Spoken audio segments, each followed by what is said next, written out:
होली में चली तो फाड़ देवा होबे दे जेल से बेल गे छौरी होली में चली तो फाड़ देवा।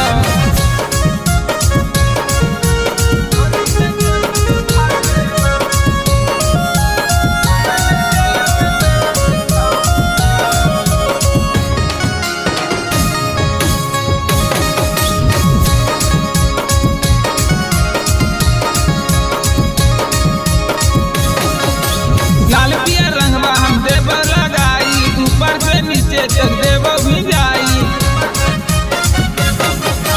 लाल पिया रंगवा हम देव लगाई ऊपर से नीचे तक देव भी जाई।